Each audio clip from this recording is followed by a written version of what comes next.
amigos e amigas vigilantes em todo o Distrito Federal. A partir de agora, você fica com mais uma edição do nosso Jornal Olho Vivo aqui pela TV Sindesv.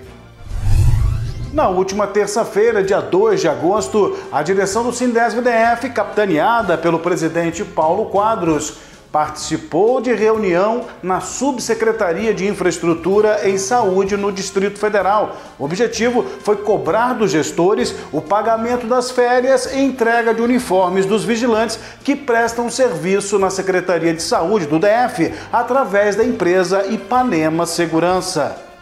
A direção do Sindesv foi recebida pelo superintendente de infraestrutura, Mário Henrique Furtado, secretário adjunto de gestão em saúde, Jansen Roger Souza, pela diretora de apoio operacional, Vanessa Soter, pela gerente de acompanhamento de contratos de terceirização e concessionárias, Patrícia Silva de Oliveira, além também do subsecretário de logística, Tiago Mendonça Chagas. O presidente do Sindesv-DF, Paulo Quadros, expôs os graves problemas enfrentados pelos vigilantes da Ipanema, como a falta de entrega de uniformes, atraso no pagamento das férias e outras irregularidades no contrato. A direção do sindicato foi informada que a Secretaria de Saúde não deve nenhuma fatura para a empresa Ipanema, convidada a estar na reunião e que, num total desrespeito, não compareceu e sequer mandou um representante. O Sindesv cobrou a responsabilidade da Secretaria de Saúde quanto aos atrasos e irregularidades, como, por exemplo, a não distribuição de uniformes e constantes atrasos nos repasses das férias. Como resultado da reunião, a diretora de apoio operacional, Vanessa Soter, informou que a empresa Ipanema havia sido notificada pela Secretaria de Saúde do DF e, caso insista em não solucionar os problemas apresentados, sofrerá severa punição. Recentemente, a diretoria do Sindicato dos Vigilantes esteve no Hospital de Braslândia e lá verificou logo de imediato que a portaria do hospital estava quebrada, sem vidro e sendo fechada com a ajuda de tapume. Pois bem, após a cobrança por melhorias junto aos gestores, veio a boa notícia contada pela diretora do Sindesv-DF, Maura Miranda. 28 de junho, o Sindicato dos Vigilantes, dando continuidade às visitas de fiscalizações nos hospitais do DF, esteve no Hospital de Braslândia, onde na ocasião foi constatado que a porta da portaria central já estava quebrada há mais de 3 meses. Na oportunidade, conversamos com o gestor do contrato, que se dispôs a agilizar o processo para a troca da porta. Hoje o Sindicato dos Vigilantes volta ao Hospital de Braslândia porque o problema foi resolvido, a porta está consertada e os vigilantes noturnos não terão mais a necessidade de improvisar com tapumes para fechar as portas. Mais uma atuação vitoriosa do Sindicato dos Vigilantes, sempre lutando pela melhor condição de trabalho do vigilante do Distrito Federal. Juntos, somos mais fortes. O Sindesv-DF segue fiscalizando os parques públicos da nossa cidade com o objetivo de checar as reais condições de trabalho oferecidas aos vigilantes. Hoje você acompanha a visita feita ao Parque Três Meninas, localizado na Samambaia. Autorizados pela gerência do parque, nossos diretores trafegaram por todo o local para verificarem as condições de segurança, como, por exemplo, os alambrados que circundam o local. Logo depois, a fiscalização se encontrou com os vigilantes que prestam serviço no parque e perceberam que os profissionais trabalham na base do improviso. Veja as condições do ponto de apoio dos vigilantes. O local destinado para as alimentações é precário, apenas uma geladeira e uma pequena mesa sem cadeiras. Os vigilantes utilizam esse local para o descanso, com apenas uma cadeira. Os próprios vigilantes tiveram que providenciar alguns armários para deixar no posto e assim guardarem os seus pertences. Só escapou o banheiro, que ainda funciona. Esta área está isolada porque as árvores estão repletas de casas de abelhas que atacam os usuários do parque e aqueles que trabalham no local. Estamos aqui no Parque Três Meninas, em Samambaia, realizando mais uma fiscalização de rotina do sindicato, onde constatamos algumas irregularidades, certo? Por parte da segurança, que o efetivo não é suficiente pelo tamanho do parque, certo? Conversamos com frequentadores aqui do parque, onde foram relatado para nós que o índice de assalto aqui no parque, no período da tarde, é muito maior, certo? Porque não tem cerca na parte de trás do parque. Vocês perceberam pelas nossas imagens que as condições de trabalho não são boas dos vigilantes, tá? Segundo a administração do parque, medidas já estão sendo tomadas para a melhoria do trabalhador, certo? Que futuramente vai ser construído guaritas e melhorias no vestiário dos vigilantes, que são provisórios. Vou te fazer um convite, é claro. Venha fazer o Jornal Olho Vivo junto conosco. É muito simples, fácil para você. Envie a sua sugestão, a sua pergunta, a sua dúvida para a nossa produção através do WhatsApp. Pode anotar aí, ó, 61991901947. Já está aí na sua tela. Eu repito para você, 61991901947. Venha participar conosco. Uma reunião realizada na última quarta-feira, dia 3 de agosto, na Companhia Nacional de Abastecimento, a CONAB, serviu para o Sindesv-DF cobrar a correção nos salários e pagamento de benefícios dos vigilantes da Transporter. Na manhã desta quarta-feira, 3 de agosto, o presidente do Sindesv-DF, Paulo Quadros, e demais diretores do sindicato foram recebidos pela superintendente regional da CONAB no DF, Clauciene Caetano de Oliveira, e sua assessoria jurídica e administrativa. Durante a reunião, foram apresentadas inúmeras irregularidades praticadas pela empresa Transporter contra seus empregados, que estão sem receber o ticket, passagem para ir e vir e com erro no pagamento dos salários. Esta situação já era prevista pela direção do Sindicato dos Vigilantes, que alertou antecipadamente a CONAB, que não tomou as providências, tendo que agir agora no caos já instalado. O Sindicato dos Vigilantes foi informado que a empresa já foi notificada e que em breve terá seu contrato rescindido. Devido à gravidade do caso, o Sindesv-DF sugeriu que a CONAB fizesse o pagamento diretamente na conta dos vigilantes. No entanto, eles alegaram que não tem mão de obra para fazerem essa transação. O presidente Paulo Quadros reforçou durante a reunião que vai permanecer cobrando, através de novos ofícios, o pagamento dos benefícios e salários corretos dos vigilantes que prestam serviço à CONAB. Você já parou para pensar sobre a importância de ser sindicalizado? Você já se informou sobre a quantidade de benefícios disponíveis na medida em que você se torna um associado do Sindesv-DF? Confira. São muitos os benefícios para quem é associado do Sindicato dos Vigilantes do Distrito Federal, assessoria jurídica nas áreas trabalhista, criminalista e previdenciária. Uma linda e bem estruturada área de lazer para o vigilante curtir com toda a família, plano de saúde e empréstimos. O Sindesv oferece também psicotécnico gratuito, convênio com faculdades, escolas, clínicas e laboratórios, também óticas, clínicas odontológicas, sempre com bons descontos para o vigilante associado. O Sindesv é um dos sindicatos mais atuantes do Distrito Federal. A cada dia, muitas são as demandas no atendimento aos associados e é por isso que o presidente Paulo Quadros e toda a sua direção vem construindo ao longo dos anos uma grande estrutura para melhor atender ao associado, com todo o conforto e privacidade necessários. Graças ao sindicalizado, peça fundamental na manutenção da estrutura e luta do sindicato, cada vez mais a entidade se fortalece e quem ganha com isso é a categoria, cada vez mais respeitada na sociedade e admirada por não se intimidar diante de ameaças contra direitos e conquistas. Se você não é sindicalizado, não perca esta oportunidade de fazer parte de uma nação de guerreiros e guerreiras, de um sindicato forte e respeitado em todo o Brasil, com um grande histórico de lutas, vitórias e conquistas. Esperamos por você! Vamos falar um pouquinho sobre saúde aqui no nosso Jornal Olho Vivo? Você já mediu a sua pressão arterial? Como é que ela tá, hein? Olha, se a medida frequentemente se mantiver acima de 14/9, é um sinal que você pode estar com hipertensão. Eu fui conversar com a cardiologista doutora Noemi Coelho, responsável pela clínica Smart Cardio, e ela esclarece dúvidas sobre o assunto e traz orientações sobre o tratamento. Doutora Noemi Coelho, a gente agradece sua presença aqui no Jornal Olho Vivo. E a nossa primeira pergunta é: o que vem a ser a hipertensão?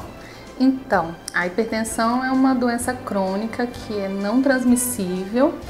E ela é uma doença que é caracterizada pelo aumento dos níveis de pressão. Então, assim, é uma doença que é multifatorial, né? Ela tem as questões genéticas, mas também tem as questões do ambiente, dos hábitos de vida que a pessoa tem, né? E que, no final das contas, vão levar um indivíduo que tenha essa elevação da pressão que caracteriza a doença. Certo. No caso, assim, o que causa diretamente a hipertensão?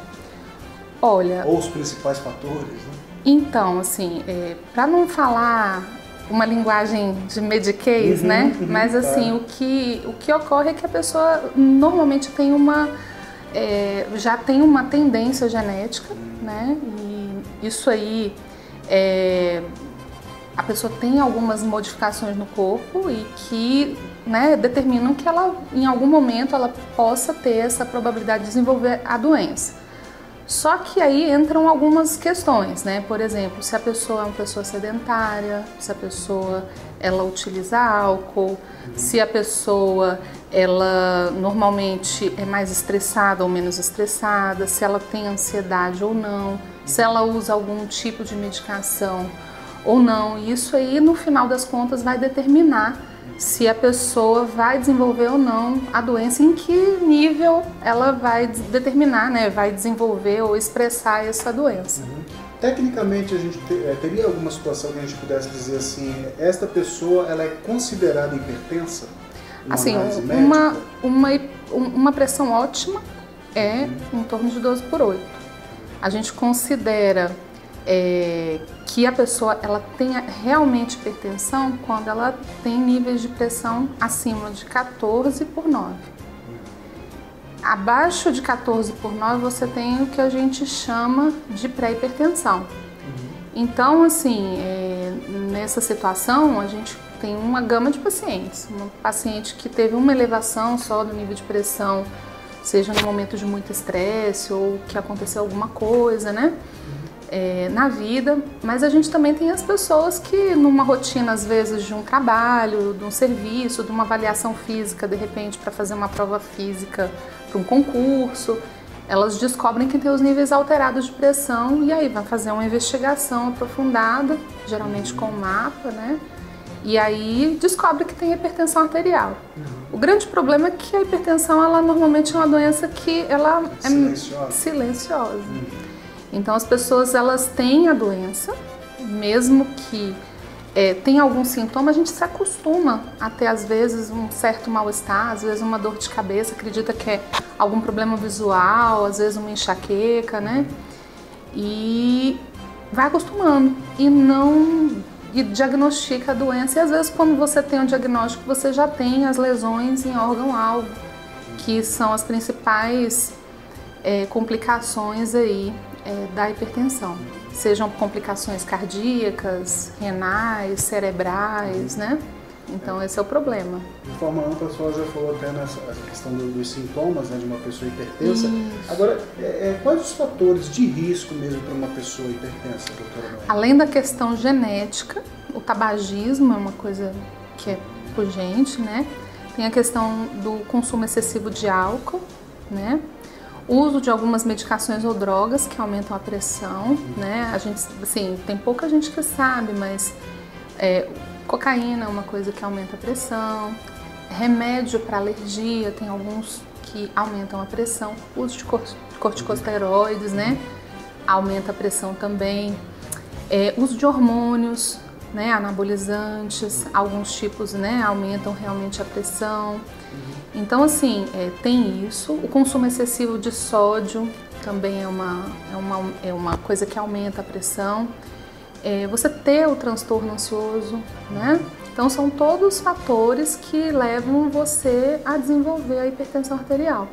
Existe também a questão socioeconômica, né? A gente sabe hoje que pacientes que desenvolvem hipertensão, normalmente, assim, você ter um nível socioeconômico mais baixo, um nível de educação um pouco menor, também facilita você ter essas doenças, e doenças, às vezes, assim, um estágio, às vezes, num diagnóstico mais avançado. Né? Porque, às vezes, você não tem acesso à informação, você não tem acesso a uma unidade de saúde, isso aí complica o tratamento e o diagnóstico, né, da doença. A própria luta, né, do dia a dia, Sim. né, pelo pão, né, essa pressão do dia a dia também pode desencadear esse tipo de situação. Sim, né? com certeza. Doutora, na realidade, assim, até aqui a gente falou de causas, né, de sintomas. Eu vou virar a página um pouquinho para a gente falar de coisa boa, né? Na realidade, assim, quais os cuidados que a pessoa pode tomar, né, para combater esse fator da hipertensão? Então, o tratamento, ele não é só um tratamento com medicação, né? Então, a gente... quando conversa com o paciente no consultório, a gente, além de ganhar o paciente dizendo que tem que tomar medicação, a gente tem que ganhar o paciente também com as medidas que não envolvem a medicação. Né? Então, o ideal seria que a gente mudasse hábitos de vida. Então, praticar atividade física, né? Fazer um consumo menor de alimentos salgados com sódio elevado, fazer o consumo de alimentos que tenham mais potássio, né? A senhora poderia citar, por exemplo, alguns alimentos, porque a senhora tem falado sobre a questão do sódio, né? Algumas coisas até para os nossos queridos. Os embutidos, que são alimentos que são preservados e conservados, né, com sal, né? Esses temperinhos quadradinhos, que eu não vou falar a marca, mas eles são aditivos de sabor e que tem muito sódio e glutamato monossódico, que aumenta bastante, tem influência na pressão. Outro dia até ouvi dizer, bom que a senhora pode, como catedrática, falar, que aquele macarrão instantâneo, que em 3 minutos ele resolve a vida da pessoa, que ele totalmente cheio de sódio. Mas tem muito, a quantidade de sódio é elevada. Assim, para uma pessoa que quer tratar a hipertensão, o ideal é que a gente realmente faça uma dieta específica para esse problema. Porque assim, eu não penso só na questão de você diminuir os níveis de pressão, né? Assim, evitar também tomar mais medicação do que o necessário. Então você ajuda de uma forma usando a medicação, mas também ajuda controlando as outras questões que podem influenciar negativamente na pressão, a precisar menos de medicação com o passar dos anos, né? A gente sabe que quanto menos medicação, melhor. Mas assim, tem que controlar de forma adequada o problema, né? Doutora Noemi Coelho, uma outra pergunta. Qual é o momento para eu procurar a senhora? Procurar um médico no caso de uma possibilidade de hipertensão? O ideal é que, eventualmente, qualquer pessoa faça a aferição da pressão, né? Porque é simples, é uma coisa muito simples de você determinar que existe um aumento da pressão. Mas assim, se você tem um histórico na família de hipertensão, você sabidamente, né, já fica com a orelhinha em pé de que você pode ter esse problema também. Se você sabe que você utiliza medicações que podem aumentar a sua pressão, fazer um eventual monitoramento da sua pressão. Né? Assim, não existe um momento certo para você procurar o médico, mas existe um momento certo para você cuidar da saúde. Check-ups regulares são interessantes, uma avaliação antes de fazer uma atividade física, ela é fundamental. Não são todas as academias que fazem isso, mas o ideal é que qualquer pessoa que vai fazer um esporte, às vezes de um impacto maior, né, de uma intensidade maior, que faça uma avaliação não só no cardiologista, mas pode ser com o clínico geral também. E nesse contexto, muitas pessoas diagnosticam hipertensão, arritmias, diabetes, que são doenças assim não transmissíveis, mas que podem, de repente, aí, acarretar num grande prejuízo para a saúde. Também são silenciosas, né, doutora? Também são silenciosas. Já tem um rastro para trás. Vocês que trabalham com esporte também, vocês sabem, os atletas, eles têm todo um cuidado, não só alimentar, mas numa avaliação prévia. Porque a gente frequentemente vê na televisão, né, os atletas tendo problemas no campo, né, e não só no campo, mas também fora dele. Agora, recentemente, né, nós tivemos no final de semana passada, a perda do Diniz, né, que era atleta, né, tinha uma vida ligada ao esporte, infelizmente faleceu, tudo bem. Talvez não tenha nada a ver com o quesito hipertensão, mas... Sim, né? Sim. Assim, a grande questão você fazendo as suas avaliações periódicas, você praticando esporte, isso não vai fazer com que você não tenha o problema, entendeu? Porém, é muito mais fácil de você diagnosticar um problema de uma forma mais antecipada, você pegar aquela doença ou diagnosticar aquela doença antes que uma situação de uma morte súbita ou de uma situação aí de um AVC, às vezes uma perda visual, às vezes uma perda da função renal ocorra, entendeu? Então, a prevenção sempre custa menos do que fazer o tratamento. O velho e bom ditado, é melhor prevenir do que remediar. Doutora, como minha última pergunta, a ansiedade excessiva, ela pode gerar a hipertensão? Olha, sim. E isso a gente tem visto principalmente aí com a pandemia, né? Então, foi uma época muito difícil para todos, né?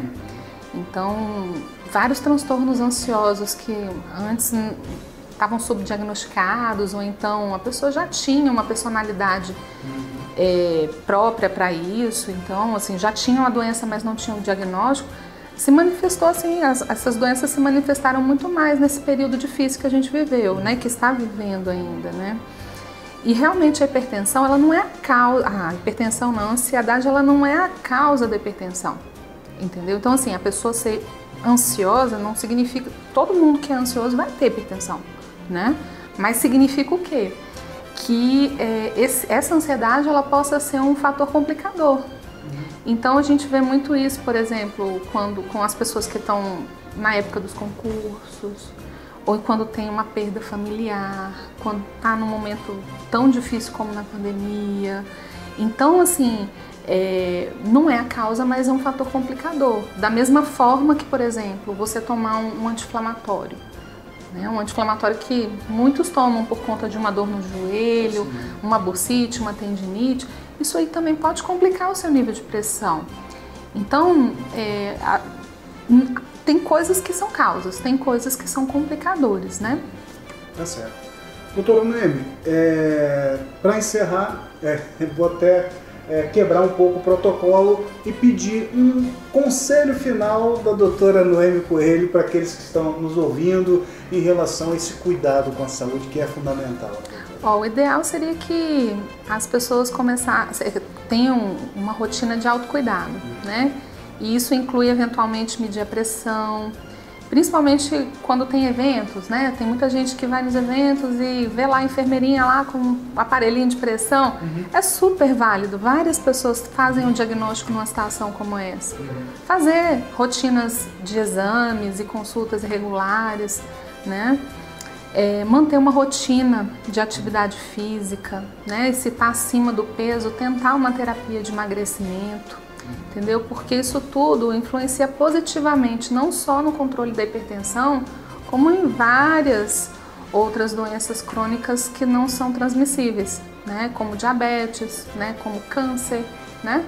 Então, assim, essa rotina de autocuidado, de amor próprio mesmo, é o que é a tônica, né? Perfeito. Doutora Noemi Coelho, a gente agradece a sua presença aqui no nosso jornal Olho Vivo e com certeza até uma próxima, com novos esclarecimentos. Que tal? Agradeço o convite. Obrigada. Essa foi a doutora Noemi Coelho, que é a responsável pela Clínica Smart Cardio aqui no Distrito Federal. Fábio Santos para o jornal Olho Vivo. Depois desses importantes esclarecimentos da cardiologista Noemi Coelho, colocamos um ponto final a esta edição do Jornal Olho Vivo. Acesse as nossas redes sociais, as redes sociais do Sindesv-DF e fique por dentro do dia a dia do vigilante do Distrito Federal. Boa semana para você e até a nossa próxima edição. Tchau, tchau.